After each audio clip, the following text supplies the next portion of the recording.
é Quem de volta e hoje estamos entrevistando o Luiz Carlos Prates, polêmico comentarista, jornalista há mais de 50 anos em Santa Catarina, um pensamento bem pessoal sobre pontos bastante importantes no Brasil. Prates, eu já ouvi você falar, por exemplo, a gente terminou o último bloco falando de corrupção, de política, né, desse cenário brasileiro que a gente enfrenta hoje, a falta de transparência em alguns setores, inúmeras denúncias, não é?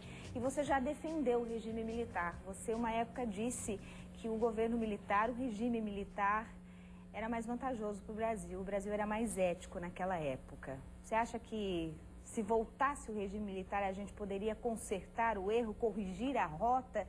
Ou será que esse sistema político hoje do Brasil teria conserto de uma outra forma, Prates? Em relação ao hoje, exatamente não sei. Se nós tivermos um pouco mais de disciplina, um judiciário mais probô, mais aplicador da lei penal, não precisamos dos militares.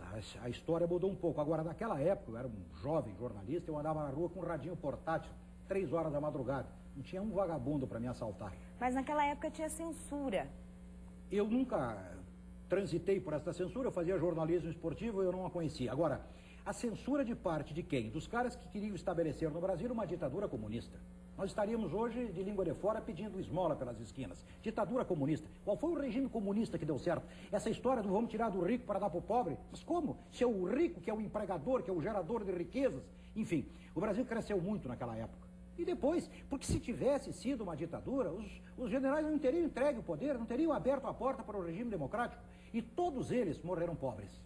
Todos morreram pobres. Eu quero saber se algum dos grandões de hoje morrem pobres. Mas diante de tudo que a gente percebe, diante do que você colocou agora, né, de tudo que você viveu ano passado, esses apuros todos em relação a Luiz Inácio, os comentários, enfim e tal, para onde a gente está caminhando? Para onde isso vai dar, na sua opinião? Onde o Brasil vai parar? Se não houver uma retomada de ordem moral séria, aplicação da lei penal a quem dê direito, porque a lei penal não pode ser aplicada apenas ao desprovido, ao pobre ou miserável.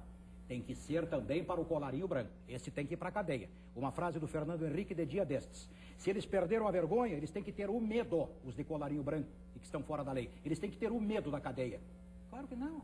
Evidentemente que não. E enquanto eles não temerem a cadeia, vão continuar a fazer o que fazem. Mas colarinho branco não gosta que seja divulgado as coisas erradas. O crime do colarinho branco tem que ser abafado. Mas aí você está... Você já sofreu ameaças em relação a isso, quando você denunciou, fez algum comentário nesse sentido? Nunca fiz nenhuma denúncia que não é do meu estilo. Eu falo de propostas filosóficas da vida. Eu nunca digo o Pedro, o Paulo, não, isso não. Agora, das questões de ordem filosófica da vida, que elas estão erradas? Claro que estão. Porque nós estamos numa sociedade regida pelo quê? Por imediatismo, por interesses de ordem imediata, só e nada mais. Quer dizer, se eu salvar o meu, o teu não me interessa. Está errado?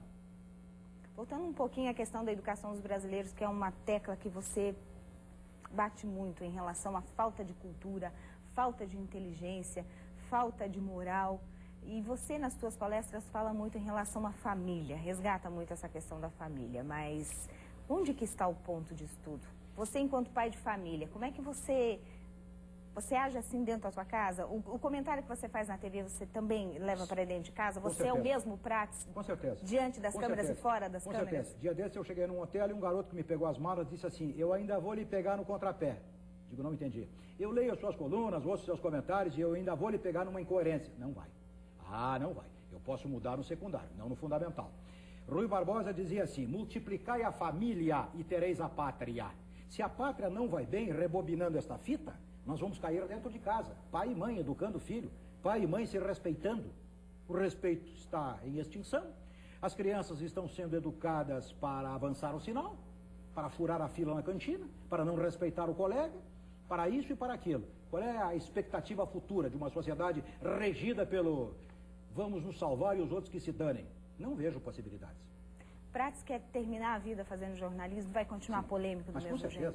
Com certeza. Essa palavra polêmico que tu usa e que muitos usam, essa palavra me incomoda. Por quê, Prates? Por que é o polêmico? O polêmico é o cara que diz algumas coisas fortes e verdadeiras. Ele é polêmico. Porque o jornalismo de hoje está feito por gente assim, ó. Você. Sorriso. O céu é azul. Ah, mas se você não quiser, não é azul. Ah, tô fora. O céu é azul e está encerrada a questão. As pessoas estão transigindo para não serem criticadas, para não serem antipáticas. O jornalista, ele tem como função básica, digamos, primeiramente, informar. E junto com isto, formar. Porque nós temos plateias diferenciadas. Nós temos o cara carente, o cara que dispõe de luzes, ou não dispõe de luzes no túnel da vida dele. Nós temos que ajudar a acender essas luzes. Com a formação moral, através dos conceitos de ordem moral e a emissão de juízos de valor. Caso contrário, eu digo, olha, está acontecendo isso. O cara não entende, eu tenho que explicar para ele. E no explicar, eu tenho que colocar o que é o correto. Essa é a função do jornalista.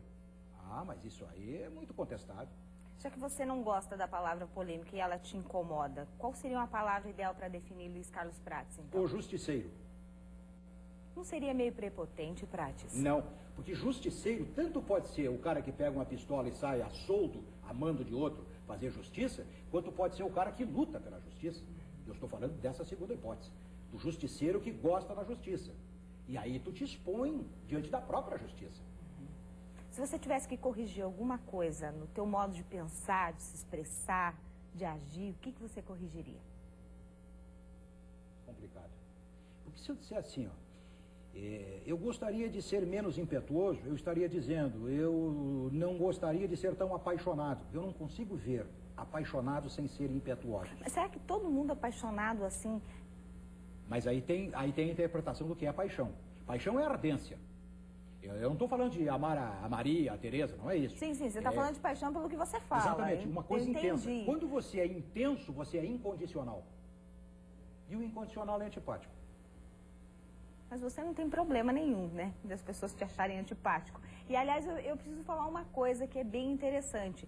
O Luiz Carlos Prates falando sério, assim, às vezes até um pouco, parece meio ranzinza. Fora das câmeras não é assim. Você é uma pessoa, Fala baixo. Não, você é uma pessoa doce. É doce, eu te conheço, eu já te entrevistei outras vezes. Mas você não transporta essa doçura para frente das câmeras. Mas aí que tá. Eu tenho 1 minuto e meio, 2 na televisão há muitos anos para fazer comentário.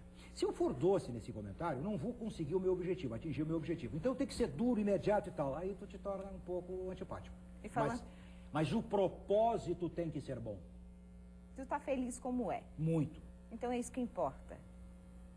Bom, o nosso programa está chegando ao final, é um pouco mais de 1 minuto, mas enfim, você teve um pouco mais de 1 minuto para falar. Eu gostei muito que você foi a fundo, falou algumas questões. Eu ainda gostaria que você voltasse ao programa para me contar essa história aí, que o dia que estourar vai ser capa da Veja. Eu gostaria que você compartilhasse com a gente. Prates, quero te agradecer a presença. O dia que eu for capa da Veja, estarei de volta. Não, mas eu queria saber antes. Não. Esse privilégio pra gente. Não. Deixa uma promessa no ar, pelo menos. Não deixo. Então, pelo menos dá uma boa noite pro pessoal.